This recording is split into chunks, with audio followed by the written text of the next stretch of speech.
저희들이 사도행전에 성령이 임하시면이라는 시리즈로 말씀을 지금 나누고 있습니다. 성령이 임하시면 세상이 할 수 없는 일을 하고 세상이 감당할 수 없는 그런 사람들이 되어지는 것을 저희들이 지금 배워나가고 있습니다. 보편적으로 사람들이 가장 두려워하고 싫어하는 것이 혹시 무엇인지 아세요? 뭐 사자나 호랑이나 이런 게 아니고 변화하는 거래요. 변화하는 거. 사람이 그렇게 스스로를 변화시키는 것이 어렵고 그렇게 하기를 두려워한다는 거예요. 그런데 변화해야 한다라는 거, 이것은 우리의 세상의 생각도 아니고 우리의 인간의 생각도 아니고 하나님의 아이디어인 것 같습니다. 제가 보기에는. 생명이 있는 것은 어떻게 생각하세요? 변화를 날마다 매 순간마다 하고 있나요? 사실 그 정도의 차이는 있지만 변화하지 않는 것은 죽은 것입니다. 그래서 사람이 살아있다는 것은, 생명이 있다는 것은 변화하도록 만들어주신 분이 우리 하나님이십니다. 그런데 어찌 된 일인지 우리가 변화하기를 원치 않는 그런 삶의 모습으로 길들여졌고 그런 습관으로 이 세상을 살아가고 있습니다. 나비처럼 그 성장해가는 과정이 뭐라고 표현하죠? 기이하다고 표현할까요? 알에서 애벌레로 고치로 해서 저렇게 나비가 되기까지의 과정을 보면 저런 어떤 피조물은 별로 없죠, 사실은. 그래서 우리가 저런 나비를 볼 때마다 참 신기하고 놀랍다 생각을 하지요. 그렇지만 그것도 정도의 차이라는 거예요. 사람도 마찬가지고 어떤 동물들도 마찬가지로 성장해 가는 과정과 성숙해 가는 과정은 변화를 통해서 이루어지고 있습니다. 그래서 오늘 저희들이 붙들어서 여러분들의 기억력을 도와줄 오늘 설교의 키워드는 변화입니다. 변화. 하나님의 백성들이 모여있는 공동체에도 하나님께서는 그런 역사를 하시는데 무엇을 통해서 역사를 하고 계셨을까요? 변화를 통해서요. 오늘 우리는 본문을 통해서 어떻게 예수 공동체가 변화를 통해서 더욱더 복음의 기동성을 유지시켜가고 세상 끝을 향하여 전진해 나갔는지를 합당한 전통을 초월하는 능력, 성령이 임하셔서 그렇게 어떻게 할 수 있었는지를 배워볼 것입니다. 결론부터 말씀드리면 서론하고 같은 말입니다. 어떻게 했다고요? 변화함으로. 변화할 수 있었던 이유가 그 사람이 마음이 자주 변덕스러워서가 아니고 사실 변할 수 있는 플렉서빌리티가 그 사람의 심령에 주어졌는데 그것이 성령의 충만함의 현상 중에 하나라는 거예요. 나를 내려놓고 내 고집을 내려놓고 나대로를 내려놓고 하나님의 나라를 위해서 나를 어떻게 간다고요? 변화시켜 갈 수 있는 그 힘이 성령의 충만함에서 온다는 말씀으로 오늘 설교 말씀을 이끌어 가려고 합니다. 사도행전 6장 저희들이 말씀을 보겠는데요. 15절까지인데 1절에서 7절까지만 교독을 하시겠습니다. 내가 생각할 때 나는 전통적으로 익숙한 그 전통에 이렇게 익숙해져서 사는 사람이다. 이렇게 나는 그런 사람의 유형인 것 같다. 매번 먹을 때도 같은 음식, 모든 것을 할 때도 같은 식으로, 모든 것이 나는 그렇게 이렇게 전통적으로 익숙한 것이 편안한 사람이다 하시는 분 먼저 읽어보시고요. 나머지 분들이 그 다음을 읽어보시겠습니다. 시작. 그때 제자가 더 많아졌는데 헬라파 유대인들이 자기의 과부들이 매일의 구제에 빠짐으로 히브리파 사람을 원망하니 12사도가 모든 제자를 불러 이르되 우리가 하나님의 말씀을 제쳐놓고 접대를 일삼는 것이 마땅하지 아니하니 형제들아 너희 가운데서 성령과 지혜가 충만하여 칭찬받는 사람 7을 택하라. 우리가 이 일을 그들에게 맡기고 우리는 오로지 기도하는 일과 말씀 사역에 힘쓰리라 하니 온 무리가 이 말을 기뻐하여 믿음과 성령이 충만한 사람 스데반과 또 빌립과 브루고로와 니가노르와 디몬과 바메나와 유대교에 입교했던 안디옥 사람 니골라를 택하여 사도들 앞에 세우니 사도들이 기도하고 그들에게 안수하니라. 다 같이 읽으시겠습니다. 하나님의 말씀이 점점 왕성하여 예루살렘에 있는 제자의 수가 더 심히 많아지고 허다한 제사장의 무리도 이 도에 복종하니라. 아멘. 오순절 성령 강림 사건 이후에 예루살렘에서 사도들을 중심으로 12사도들을 중심으로 치유의 이적과 기사가 나타났고요. 이러한 현상들로 인하여서 나사렛 예수 그리스도의 움직임, 예수 그리스도를 따르는 운동이 결국에는 예수 공동체를 잉태하게 되었습니다. 오늘날 말로 하면은 예루살렘의 교회가 형성된 것이죠. 그 공동체는 믿는 무리가 한 마음과 한 뜻이 되어 모든 물건을 서로 통용하고 자기 재물을 조금이라도 자기 것이라 하는 이가 하나도 없더라는 증언처럼 각 사람의 필요가 채워지는 그런 사랑의 완전한 공동체였습니다. 물론 많은 사람들이 함께 살아가는 공동체에는 문제가 있는 사람도 있었습니다. 그런 가운데에도 성령님은 역사하셔서 도리어 그러한 가운데 온 교회가 이러한 일들을 듣고 본 사람들이 크게 하나님이 살아서 역사하심을 보고 두려워하는 현상들이 되어졌고 예수의 공동체는 더욱더 성장해 나갔습니다. 그러한 교회의 성장은 예루살렘의 실세였던 유대 사내들인 공회의 지도자들을 골머리를 썩게 했죠. 그래서 그들의 단합을 부추겼고 결국 그들이 함께 모여서 이 예수를 따르는 예수의 제자들, 사도들을 몽땅 잡아다가 옥에 가둬버렸습니다. 하지만 간밤에 그 밤에 하나님이 개입하셔서 하나님이 보내신 사자를 통하여서 사도들이 옥에서 자유롭게 빠져나올 수 있도록 도와주셨어요. 해방이 되어버린 것이죠. 그런데 사도들 어느 누구도 예루살렘을 도망쳐서 그렇게 가지 않고 그들이 성전에 서서 이 생명의 말씀을 다 백성에게 말하라 하신 하나님의 명령대로 천사가 사도들을 풀어준 이유를 하나님께서 그들로 하여금 성전에 가서 하나님의 말씀을 전하라라는 명령을 하고 풀어주신 거예요.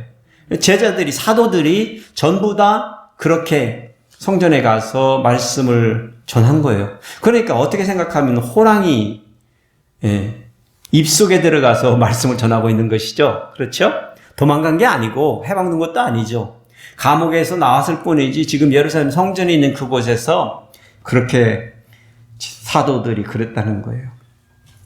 그러니 그 다음날 사도들이 이렇게 나간 것을 보니까 얼마나 놀랐겠어요. 그래서 사내들인 공의 지도자들이 다시금 사람들을 보내서 사도들을 체포해가지고 이제는 공회, 미팅 가운데 그들을 세운 거예요. 사람들이 얼마나 각박을 논이 심했겠어요. 이렇게 저렇게 하는데 여론이 이것들을 죽여버리자 하는 여론으로 지금 막 흘러가는 거예요. 그 공회 중에. 그런데 역시 하나님께서 또다시 한번 개입을 하셔서 바리새인이면서 율법교사였던 그 공회의 의원 중에 한 사람이었던 가멜리엘이라는 사람을 통하여서 개입을 하셨어요. 여러분 잘 아시겠지만 이 사람이 사울, 훗날에 바울이 되는 사람의 스승입니다. 그가 이 사상과 이 소행이 사람으로부터 났으면 무너질 것이요 만일 하나님께로부터 났으면 너희가 그들을 무너뜨릴 수 없겠고 도리어 하나님을 대적하는 자가 될 것이다 라고 말을 하니까 이 사람들의 이성이 잠시 돌아왔어요.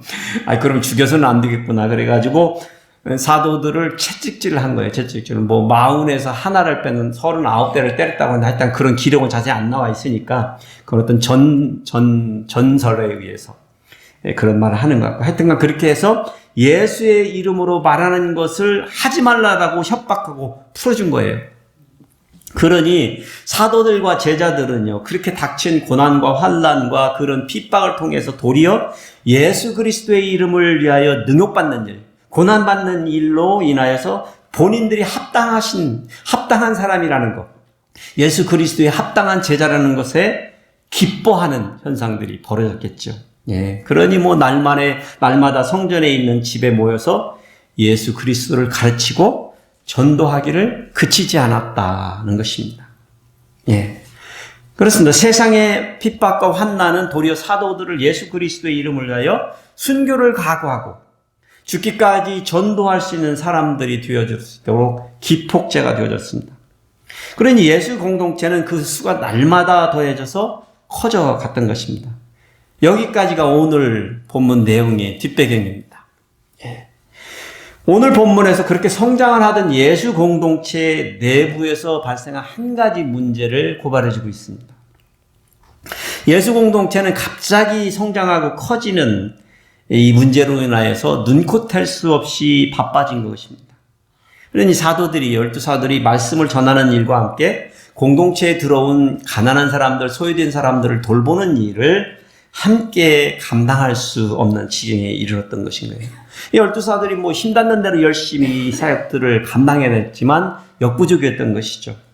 어느 날 사도들에게 들려온 소문이 있는데 그런 소문은 그들의 한계점을 드러내주는 소문이었습니다. 1절에 보니까 예수 공동체에 제자가 더 많아졌는데 헬라파 유대인들이 자기의 과부들이 매일의 구제에 빠짐으로 히브리파 사람을 원망하니 성도들 간의 불평 불만이 터져나오기 시작했다는 것입니다.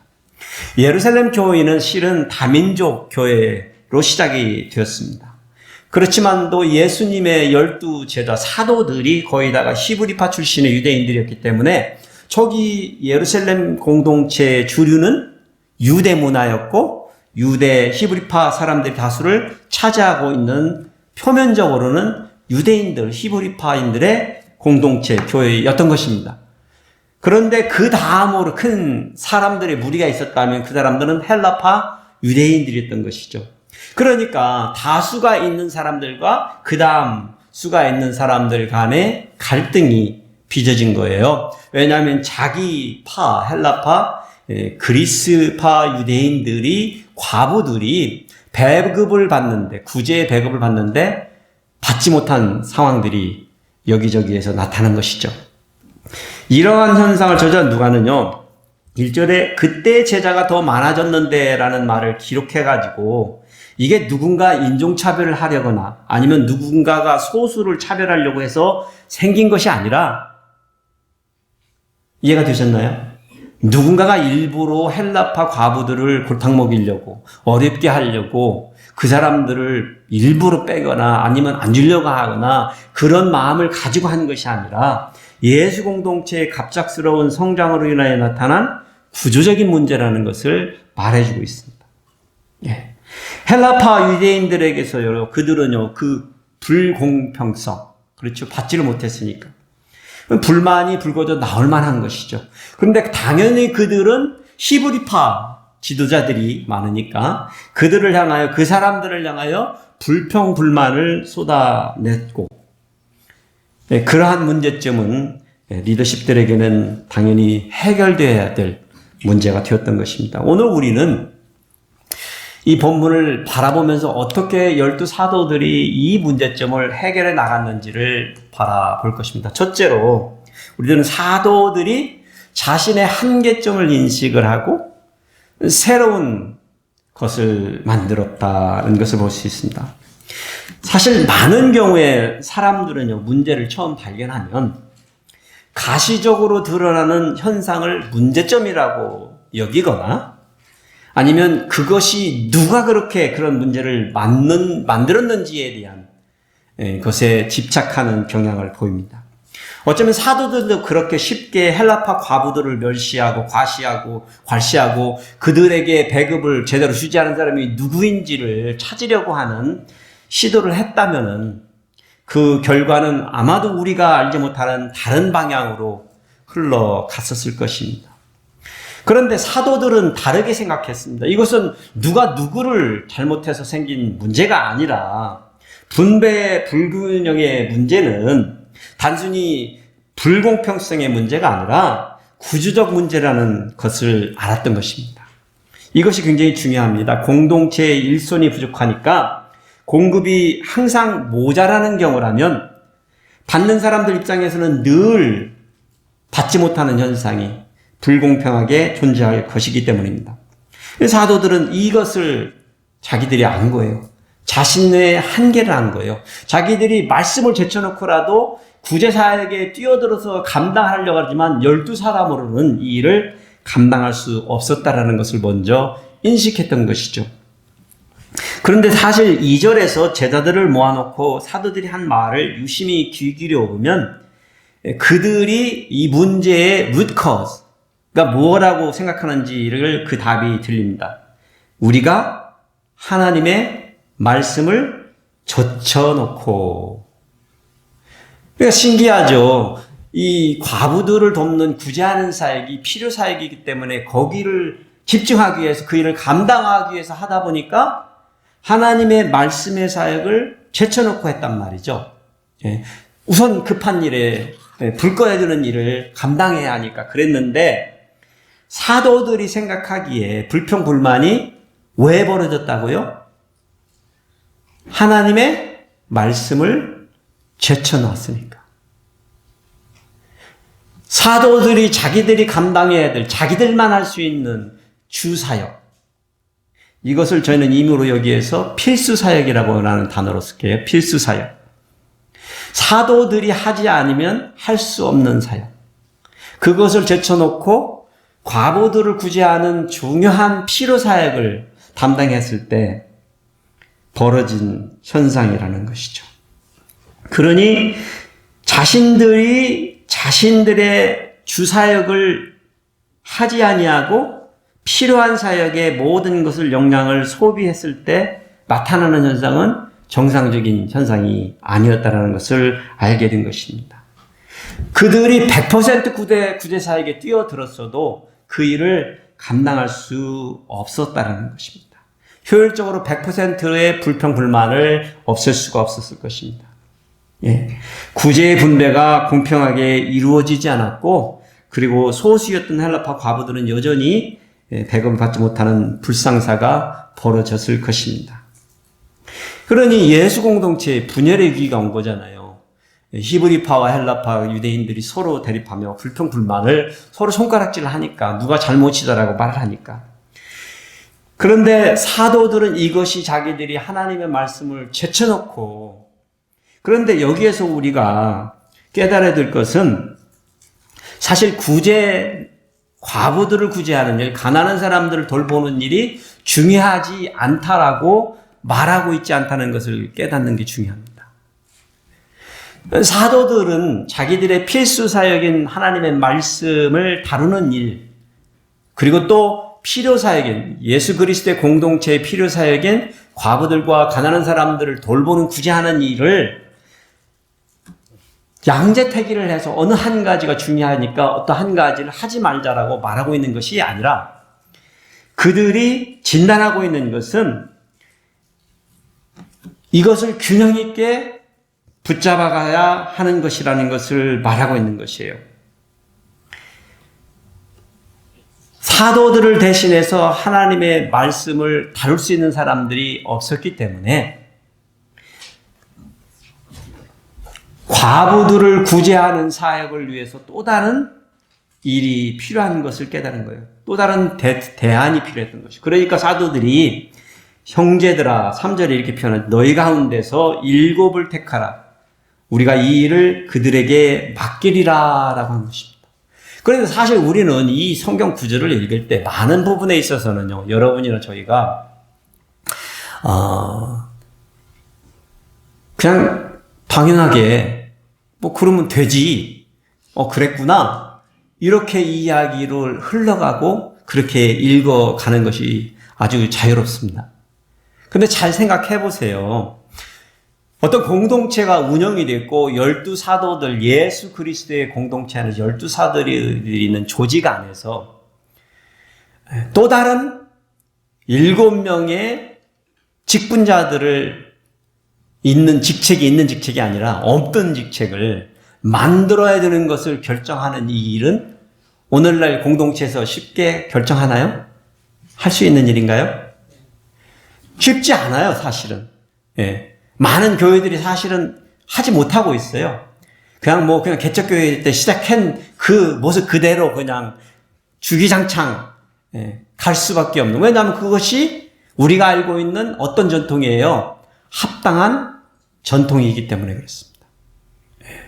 제가 합당한 전통을 초월하는 능력이라고 굉장히 주의 깊게 타이틀을 만들었어요. 우리는 생각하기에 잘못된 전통은 바꿔야 된다 얘기하면 그거에 대해서 반대할 사람이 어디 있어요?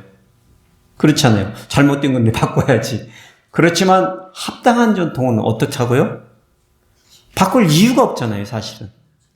당연히 우리가 해왔던 거고 모든 사람이 동의하는 거고 무슨 변화가 필요해요? 잘 굴러가고 있는데, 이렇게 생각할 수 있는 합당한 전통. 그러나 오늘 우리가 보는 이 문제에서도 사실은 사도들이 이것이 자기들이 하나님의 말씀을 제쳐놓고 구제사에게 뛰어들었기 때문에 벌어진 일이라는 것을 인식하기 전까지는 어쩔 수 없는 그냥 사람이 많아서 벌어지는 불평불만이야. 그 사람들 그냥 맨날 그래, 불평해, 그러고 말았을 수 있는, 히브리파 사람들은 그래 어떻게 해, 그러지 이러고 말 수 있는 상황일 수도 있었다라는 것이죠. 그렇지만 그것을 방치해 두면 예수 공동체에 분열이 일어날 수 있는 것이었기 때문에 사도들은 결정한 것이죠. 7사람을 세우자. 이것이 쉬운 게 아니에요, 사실은. 오늘날 우리 교회에서도 교회 내 다양한 그룹의 필요와 관심사들이 있어요. 그게 민감해야 되겠죠. 필수사역인 복음 전파를 감소하거나 멈추려고 하는 그런데 타협하는 것은 올바른 일은 아닌 것이죠. 그렇다고 해서 필요사역을 하지 말자라고 해서는 아니 되는 것이죠. 오늘날 저희들이 잘 아는 교회, 개신교의 다른 교회들 중에 잘 성장하고 있는 교회들, 천주교가 잘 성장을 하고 있어요. 오늘날 젊은 세대는. 그 사람들에게 왜 천주교를 선호합니까? 물어보면 왜라고 대답하는 줄 아세요? 많은 사람들 중에 그들이 사회에 봉사를 우리 개신교들보다 역량 있게 잘하고 많이 하기 때문이다라고 답을 해요. 그게 무슨 얘기예요?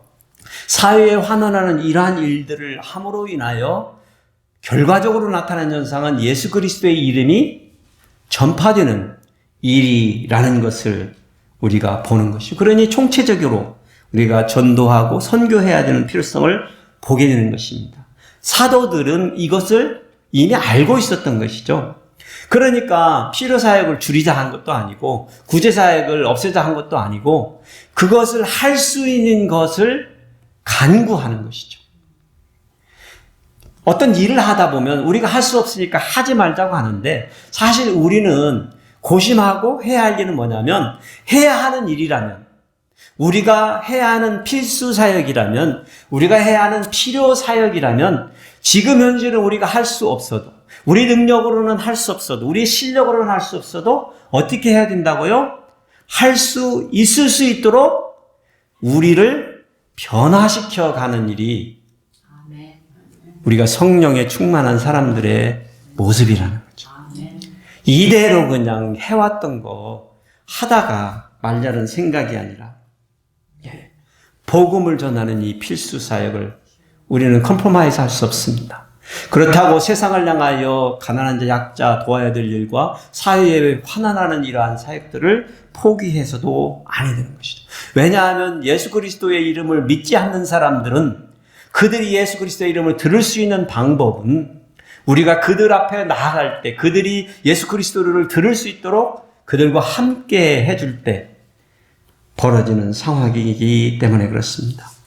저희들이 소돔 안의 집 얘기에 소망이 있다면 우리가 필수 사역을 컴프로마이즈 않고 말씀으로 끝까지 무장해 나가면서, 그러면서도 필요한 사람들을 향하여 꾸준하게 나아가는 사역들을 만들어가는 일을 저희들이 해야 할 것입니다. 두 번째로 사도들은요, 회중들에게 7 집사들을 선별하도록 하고 사도들은 그들을 안수해서 세웠습니다. 예. 그러니까 사도들은 우리가 할 수 없다는 걸 인정한 것이죠. 우리가 할 수 없다. 지도자들이 나는 할 수 없습니다. 여러분들이 할 수 있게끔 도와주세요 라고 자신들의 한계점을 인정하고 부탁한 것이죠. 그래서 공동체의 건강을 위해서 필요한 일꾼들이 있다는 것을 말하고 있는 것이죠. 사도들이 사람을 세움에 있어서 아주 지혜로운 모습을 보여주고 있습니다. 그들이 알고 있는 7명의 자기들이 잘 알고 있는 리더들을 7명을 호명해서 세운 것이 아니라 성도들 가운데, 회중 가운데 여러분들이 어떻게 하라고요? 뽑아주세요. 그렇게 말했다는 것입니다. 그렇게 부탁했다는 거예요. 그러면서 자격 조건으로는 2가지를 얘기해요. 성령이 충만한 사람, 지혜가 충만한 사람. 그렇고 잘 보시면 사실 이거 한 가지예요. 칭찬받는 사람을 뽑아주세요 라고 얘기한 것입니다. 성령이 충만한 사람, 그러면 어떤 사람입니까? 지금까지 저희들이 설교의 내용으로 보면, 여러분 설교 2번 들으셨는데, 교회에 열심히 나오는 사람, 성경 말씀을 열심히 보는 사람, 막 이런 사람으로 여러분의 생각이 굳혀지시나요? 아니죠. 어떤 사람이었습니까? 하나님의 말씀을 들고 나아가 예수 그리스도의 이름을 전파하고 성령의 능력으로 그렇게 하는 사람들 얘기하고 있었잖아요. 예. 그런데 지혜가 충만하다고 그랬어요. 지혜. 이 지혜가 하나님의 말씀의 지혜만은 국한된 것이 아니라 어떤 지혜예요? 모든 지혜를 충만하는 거예요. 세상의 지혜도, 말씀의 지혜도 충만한 사람. 그래야 결국에는 이러한 사람들은 어떠한 사람이 된다는 거예요? 만인에게, 모든 사람들에게 칭찬을 받는 사람이 된다는 거예요.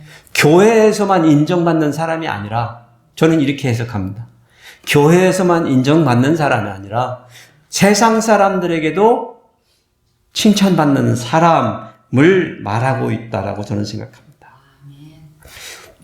칭찬받는 사람이 여기 헬라어의 문자의 의미는 평판이 좋은 사람이라는 뜻이에요. 평판이 좋은 사람. 예. 예. 교회 안에서의 평판이라고만 생각하면 우리가 알고 있는 그런 잣대를 대고 우리가 사람들을, 또 성도들이, 그렇게 회중들이 골랐을 것 같지만 그렇지 않습니다. 잘 보시면은 이게 교회 바깥의 평판이다라는 것을 어떻게 알 수 있냐면, 디모데전서 3장을 보면은요, 바울 사도가 디모데에게 감독에 대한 조건을 이렇게 명령합니다. 이런 사람을 감독으로 뽑아라 할 때, 그러니까 이제 우리 남침례교회에서는 감독을 목사라고 지칭을 하니까, 목사를 뽑을 때 이런 사람을 뽑아라 그렇게 얘기해. 또한 외인에게도 선한 증거를 얻은 자여라 할지니라고 얘기를 해요. 그러면서 7절이 끝나요. 감독에 대한 자격 조건이. 그런데 8절을 딱 보면 이렇게 나와요. 8절에 이와 같이 집사들도, 그러니까 한국말로 보면은 이와 같이는 그냥 자연스럽게 그 다음에 이어지는 집사의 자격 구비 조건을 얘기하기 위해서 그냥 자연스럽게 얘기하고 있는 것 같이 들리지만, 사실은 영어로 보면 in the same way deacons are to be worthy of respect 라고 나와요. 그리고 무슨 얘기냐면, 이와 같이 집사들도 어떻게 하라고요? 의인에게 선한 증거를 받은 자들로 세워라 라고 말하고 있는 거예요. 예. 그래서 우리가 안팎으로 평판이 좋은 사람이 되는 것은 저는 굉장히 전도와 선교에 중요하다고 생각합니다. 교회에서 아무리 믿음이 좋다고 하는 사람이라고 해도 저는 바깥에서 평판이 안 좋으면 only half done이라고 생각합니다. 여러분의 가족들이 여러분을, 그 신앙을 인정해 주지 못하면 죄송합니다. 할 일이 많이 남았습니다.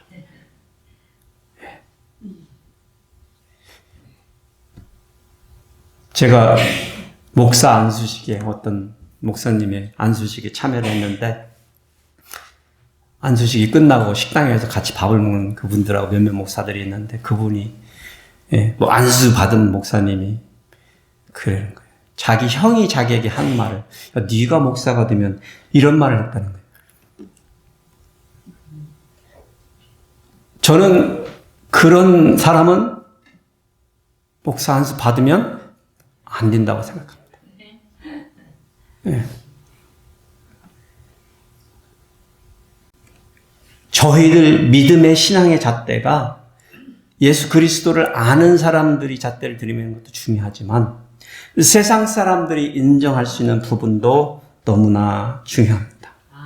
성도들은 그렇게 해서 형제들 중에서 7사람을 뽑은 거예요. 온 무리가 이 말을 기뻐하여 믿음과 성령이 충만한 사람들, 평판이 좋은 사람들을 사도들 앞에 천거했고 사도들은 그들에게 기도하여 안수하여 예루살렘 교회의 일꾼들, 사실은 일꾼들이라는 헬라어 단어예요. 디컨스라는 이 영어로 번역된 단어가 사실은 타이틀이 아니라 일꾼들입니다. 오늘날 집사가 되었죠. 그래서 스데반, 빌립, 브로고로, 니가노르, 디몬, 바메나, 니골라 이런 사람들이 예루살렘 교회의 초대 7 집사 일꾼들로 세워졌던 것입니다. 쉬운 것 같지만 원래부터 교회에 집사가 있었다고요? 근데 왜 만들었다고요? 좀 더 필요한 사역을 감당하기 위해서. 사도들로 하여금 필수 사역을 감당할 수 있게 하기 위해서 그리했다는 거예요. 예루살렘 교회가 7 집사를 뽑은 것은 성도들이 각자의 은사와 능력에 따라서 섬기게 하는 획기적인 구조 변화였죠. 네. 저는 한때 우리 심례교회 이 집사가 이렇게 이 사도행전에 이렇게 딱 나왔으니까 초대교회에 집사가 있으니까 집사가 있어야 돼 아니면 집사만 있어야 돼 이렇게 생각했었어요. 목사도 있고 집사만 있어야 돼 생각했었어요. 근데 이 본문을 바라보면 바라볼수록 우리에게 목사가만 있어야 돼, 집사만 있어야 돼, 감독과 장로는 안 돼, 뭐는 안 돼라고 주장하는 게 아니라 우리 공동체가 더 영향 있게 복음을 전파하고 선교하기 위해서 필수 사역을 감당할 수 있게 하기 위해서 또 우리 공동체가 사랑의 구제 사역이나 필요한 사역들을 더욱더 다 감당할 수 있게 하기 위해서 구조를 변화시킬 수 있다라는 것을 말해주고 있는 본문이라고 저는 생각해요. 그렇게 변화했을 때 예루살렘 교회가 변화했을 때 무슨 일이 벌어졌다고요? 하나님의 말씀이 점점 왕성하여 예루살렘에 있는 제자의 수가 더 심히 많아지고 허다한 제사장의 무리도 이도에 복종하니라. 무슨 얘기예요? 우리가 우리의 전통을 고집하면 비록 그것이 합당해도 그렇잖아요. 우리가 해오던 대로니까 이거밖에 모르지만 그렇지만 좀 더 나은 것을 위하여 무엇을 위하여? 복음이 세상을 향하여 전진해가는 것을 위하여 세상에 있는 사람들을 더욱더 사랑하기 위해서 필요를 채워주기 위해서 우리가 할 수 있다면 어떻게 해야 된다고요? 변화해야 한다고요. 여러분 혹시 제가 여러분들 중에 다음부터는 우리 교회에 새로 들어오는 사람을 위해서 여러분의 자리를 좀 바꾸자고 그러면은 반대할 분은 없으시겠지만 그 다음 주에 분명히 같은 자리에 앉으실 것입니다. 항상 익숙하시니까. 자리에 앉는 자리도 같으시고 차 파킹하는 자리도 같으시고 다 같으실 거예요. 이게 다 일관성 있는 합당한 전통이에요. 내가 만들고 우리 공동체가 만드는. 그런데 조금 더 생각해 보면 과연 무언가를 위해서 이러한 변화를 내 스스로 이끌어낼 수 있는가? 저는 때로는 이런 생각도 해봐요. 나 스스로를 위해서도 한 번쯤은 바꿔보는 것도 why not? 늘 다니던 그 길로만 다닐 게 아니라 어느 날인가는 한번 길을 잃어버린 것처럼 새 길로 가보자는 거예요. 몇 년 됐네요. 저희 가족 여행을 갔다가 LA 쪽에 이렇게 위로 올라오는데 하여튼간 새 길로 빠져가지고 하여튼간 길이 막혀가지고 새 길로 빠진 거예요. 그래가지고 길을 101하고 5번 프리웨이 사이로 몇 시간을 운전해 오는데 그때 처음으로 장거리 하면서 우리가 부부싸움을 안 했네요. 좋았단 얘기죠, 시간이. 새로운 것들을 늘 오번프레이 타고 뭐 그냥 직진 80마일, 90마일로 달리는 재성민인데 그렇게 굽이굽이 모르는 길을 돌아오면서 새로운 여행을 한 기억이 나요. 때로는 그런 변화들이 우리는 이 길 잃어버려서 뭐 돌아가야 되네 이런 게 아니라 변화를 통해서 한 번쯤은 새로운 것을 경험해보러 그것도 좋은 것 같아요. 그래서 여기 보시면은 회중들이 사람들을 선대에 세우고 사도들이 안수하여 제자들을 집사들을 세운 모습을 보면서 교회가 어떻게 됐다고요? 변했는데 아무것도 한 것이 없잖아요. 새로운 사람들 7명이 세워진 것이지만 결과적으로 교회가 어떻게 됐어요? 왕성해졌잖아요. 하나님의 말씀이 더욱더 왕성해졌다는 거 아니에요. 제자의 수가 많아졌다는 거 아니에요. 재밌는 거는 허다한 제사장의 무리도 이 도에 복종하더라. 아니 제사장들이요 변했다니까 이게 말이 됩니까? 제사장들까지 변했대요. 예수 그리스도의 도에 복종했다니까요. 이런 현상들이 그 사람들은 안 돼 하는 사람들이 그렇게 됐다는 거예요. 여러분 우리는 7 집사들에게 맡겨진 역할과 책임은 단순히 과부들을 구제하는 사역을 위하여 세워진 직책이 아닙니다. 여러분들이 선호하는 침례교회를 통해서 여러분들이 어떤 사역을 맡겨주셨는데 받으시고 사역자가 되셨는데 그것을 위해서만이 주어진 사역이 아니라는 말씀입니다. 여러분의 맡으신 그 감당하는 그 사역은 무엇을 위해서요? 하나님의 말씀이 점점 왕성해지는 것을 위해서. 예루살렘에 있는 우리 교회에 있는 이 코타리에 있는 이 소노마니 침례 교회에 제자 수가 더 많아지는 일을 위해서 되고 있다는 거예요. 근데 이 일을요. 재미있는 것은 우리가 그 일만 감당한다고 벌어지는 일이 아니라는 거예요. 그래서 이번에 이 세 번째가 아주 중요해요. 사실은 저희들이 읽은 1절과 7절의 본문의 말씀이 딱 한 말씀으로 끊어지죠. 7 집사를 세웠어요. 안수했어요. 끝났어요. 그로 인해 교회가 왕성해졌어요. 그런데 그 말미에다가 누구의 이야기를 얹어놨어요? 스데반 집사의 이야기를 얹어놨습니다. 그래서 이 말씀을 둘을 연결시켜서 말씀을 많이 전하지 않습니다. 근데 저도 말씀을 묵상하다가 깨달은 바가 뭐냐면 그렇구나. 스데반 집사는 지금 무엇을 하기 위해서 집사로 세워지고 안수되어졌죠? 과부들의 구제를 담당하는 사람으로 세워졌어요. 그런데요, 8절부터 이제 쭉 내려가다 보니까 이렇게 남아 있어요. 그가요, 그에게 맡겨진 사역에 충성했겠죠? 그런데 그러한 기대와 그러한 합리적인 전통을 초월하여서 살았다는 거예요. 사역했다는 거예요. 보시면 8절에 스데반이 은혜와 권능이 충만하여 큰 기사와 표적을 민간에게 백성들에게 행하였고 이런 묘사는 앞에 부분에서 누구와 하던 일들이에요. 이게 사도들이 12 사도들이 하던 일이에요. 예수님의 수제자들이 하던 일이에요. 근데 스데반이 뭐라고? 스데반이 지금 7 집사 중에 하나로 세워져서 그저 겨우 과부 구제하는 일에 담당하라고 맡겨졌는데 지금 스데반이 뭐하고 있다고요? 은혜와 권능이 충만하니까, 성령이 충만하니까 교회에서 그 구제하는 과부 구제하는 일은 그거는 놔두고라도 나가서 기사를 행하는 거예요. 여러분 생각, 나는 그냥 집사야. 나는 집사도 아니야. 나는 뭐 사역자도 아니야. 난 맡은 것도 없어. 뭐 아니면 내가 맡은 거 그렇게 중요하지 않아.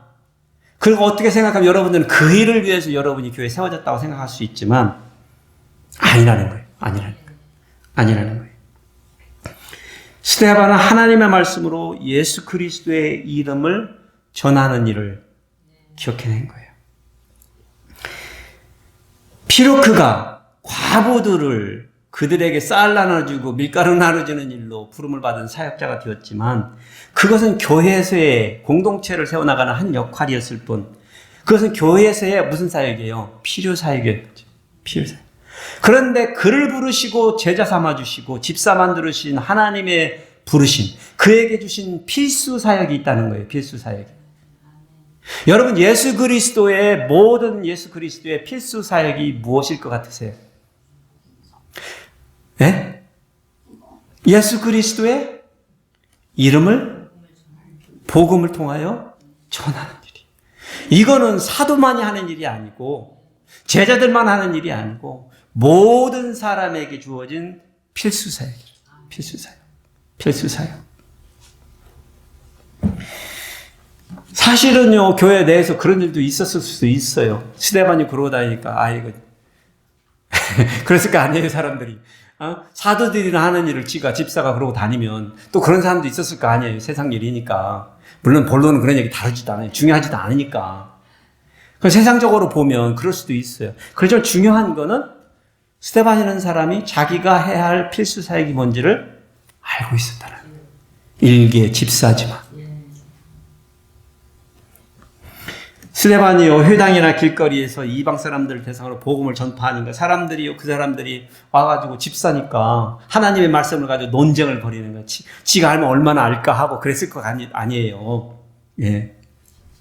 전에는 12사도들이 막 그러는데 이제 집사까지 나서갖고 이러니까 얼마나 가수로 보이겠어요. 그래서 이제 논쟁을 벌이는데, 그런데 스데반은요, 지혜와 성령이 충만하여 그들을 복음으로 굴복시켰다는 거예요. 능히 그를 당할 사람이 그들 중에 없었다는 거예요. 왜요? 성령이 충만해요. 성령님께서 해주시는 일 중에 하나가 뭐예요? 지혜의 영을 주시고 할 말을 생각나게 해주신다고 그랬어요. 나는 할 수 없는데, 내가 가지고 있는 지혜가 아닌데. 예. 저는 하나님께서요, 성령님의 역사를 통해서 사람에게 해주시는 놀라운 능력이 진짜 있다고 믿어요. 예. 저희 어머님이 국민학교 문 앞에도 못 가셨던 분이에요. 평생 글을 못 배우셔서 읽지도 못하시고 쓰지도 못하셨어요. 어떻게 읽고 배우셨겠어요? 성경을 읽고 싶은데 못 읽으니까 얼마나 답답해요. 예. 그래서 깨치고 읽으셨어요. 예. 저는 성령님께서 도와주셨다고 생각해요. 예. 누구 자식 하나 갖춰준 사람 없거든요, 사실은. 예. 예. 그러니까 사람들이요, 그런 모습을 보니까 어떤 사람이 돈으로 사람을 매수를 해가지고 스데반이 모세와 하나님을 모독하는 말들을 한다고 해가지고 거짓 증인으로 세운 거예요. 그러니 다시금 백성과 장로가 이번에는 사도가 아니라 집사, 일개 집사 스데반을 잡아다가 공회의 재판장이 세운 거예요. 그 자리에 돈 받고 매수된 증인까지 나와서 그의 말에 이 나사렛 예수가 이곳을 헐고 또 모세가 우리에게 전해준 규례를 고치겠다 하는 말을 우리가 들었다라고 증인이, 그러니까 이게 증인이 되려면 두세 사람은 이상이 있어야 되잖아요. 두세 사람 정도는 매수를 했을 것 같아요. 그래가지고 스데반을 모욕하는데, 그런데 오늘 본문에서 이제 내용에서 스데반을 저자 누가가 그 공의 앞에 서 있는 그 죄인의 모습을 이렇게 표현했죠. 그 얼굴이 천사의 얼굴과 같더라 라고 이렇게 짤막하게 스데반의 표정으로 인해서 그의 심정이 어떤지를 대변해주고 있어요. 지금 스데반의 심정이 어떻다고요? 공의에 잡혀가지고 죄인이 되어 있는 이 사람의 심정이 어떻다고요? 기쁘다고요. 떳떳하다고요. 평온하다고요. 담대하다고요. 성령이 충만합니다. 스데반이 성령이 충만하니까 어떻게 됐어요? 사람들의 기대, 집사는 그냥 집사 일만 해. 그에게 맡겨진 전통대로 집사 일만 해. 그런데 어떻게 했어요? 스데반은 그것을 초월해서. 그런 거는 목사만 할 수 있는 일이에요. 그런 것은 선교사만 할 수 있는 일이에요. 그런 사람은 권사님만 할 수 있는 일이에요. 안수 집사님만 해야 되는 일이에요. 여러분 그런 생각 하시죠? 아이고 참. 우리 안수 집사님 후보님도 지난번에 설교하셨을 때 하여튼 진땀을 빼셨겠죠. 듣는 분들도 그래도 생각하셨을 거 아니에요. 우리가 알게 모르게 사실은 구조적으로 우리가 전통을 어떻게 하고 있어요? 좀 무시하고 있는 경향이 있죠. 여러분 생각하시기에. 그런데 사실은 무시하자는 게 아니고 어떻게 하자는 얘기예요? 우리가 초월해서 살자. 초월해서 살자. 여러분이 안 하시면 하실 수 있는 사람이 하실 거예요. 그렇지만 여러분들에게도 기회가 돌아가고 하시고 싶으실 때 하면 되는 거죠. 그렇게 성도들이, 회종들이 세워드리고 여러분들이 함께 예수 그리스도의 이름을 위해서 전진해 나가는. 그래서 서로 간의 필수적인 사역을 감당해가고, 목사는 목사대로, 안수집사는 안수집사대로, 장로님은 장로님대로, 권사님은 권사님대로, 평신도는 평신도대로 예수 그리스도의 제자된 필수 사역을 감당해 나가고, 그리고 필요한 사역들은 각자가 맡은 역할 가운데서 감당해 가자는 것입니다. 오늘날 어떤 분들은 선교에 대해서 얘기를 할 때, 선교는 교회를 세우고 복음을 전파하는 게 선교지, 나가가지고 가난한 나라에 가서 돈 퍼주고 도와주고 뭐 병원 져주고 학교 져주고 뭐 이런 거 하는 것이 무슨 선교냐 하는 이런 여러 가지 대립들이 있습니다. 예. 그렇습니다. 세계복음화, 복음을 가지고 예수 그리스도의 이름을 증거하는, 예, 그런 것은 필수 사역이에요. 선교의 필수 사역. 근데 그것만 할 수 있냐? 아니죠. 그 복음이 필요한 사람들의 필요를 채워주는 필요 사역도 해야 한다는 것이죠. 그래서 이 둘이 균형을 이루어 갈 때야 우리가 건강한 공동체로 세상 사람들에게도 받아들여지게 되는 것입니다. 성령 충만한 성도들은요, 이 필수 사역인 예수님의 복음 전파, 그리고 필요 사역인 예수님의 사랑을 실천하기를 균형 있게 성취해 가기 위해서는요, 저절로 이루어지지가 않는다는 거예요. 이 균형을 잡는 일은 저절로 이루어지는 게 아니에요. 여러분이 이렇게 시소의 중간에 이렇게 서보신 적이 있는지 모르지만, 서서 보시면은 가만히 있으면 어떻게 돼요? 안 되죠. 이렇게 살살, 이게 뭐예요? 리듬을 타면서 해주셔야죠. 많이 움직이면 더 힘들어지죠. 사실은 그냥 살살. 그런데 그렇게 하기 위해서는 뭐가 필요해요? 스스로를 변화할 수 있는. 그것은 뭐냐면 우리가 우리 스스로 생각하기에 합당하다고 생각하는, 그것이다라고 생각하는 그 전통조차도 우리가 초월해 나가자. 그렇게 하기 위해서는 과감한 변화가 우리에게 필요한 것입니다. 그래서 여러분들이 생각하기에 그런 것들이 우리 공동체 안에 필요하다면 얼마든지 이야기하시고 건의하시고 상의하시고 만들어갔으면 좋겠다는 게 제 생각입니다. 예. 뭐 우리는 옛날에 그래 왔어는 정답이 아닙니다. 그래 왔기 때문에 이제는 변할 때가 된 것입니다. 예. 왜냐하면 우리가 앞으로의 세대들과 그리고 사람들의 생각이 어떻게 되고 있어요? 계속해서 변하고 있는 거예요. 예. 변하고 있는 거예요. 그래서 우리는 이러한 일들을 감당하기 위해서는 스스로가 변하는 것에 대해서 주저하거나 두려워하거나, 예, 멈추지 말아야 되는 것입니다. 복음을 역동적으로 전하기 위해서 변화가 필요하다는 것을 우리는 깨달았습니다. 사도들과 성도들이 자기들의 문제를 인식하고 문제를 인식하는 데에서 멈추지 않았어요. 바꾼 거죠. 직책을 만들어서 7사람 뽑아서 세우고 그렇게 일을 했고, 7집사들은 하다 보니까 교회에서 열심히 봉사하고 보니까 바깥에서도 일손이 부족하잖아요. 예? 예. 들녘에 익은 곡식은 널브러져 있는데 거둘 추수할 사람이 없는 거예요.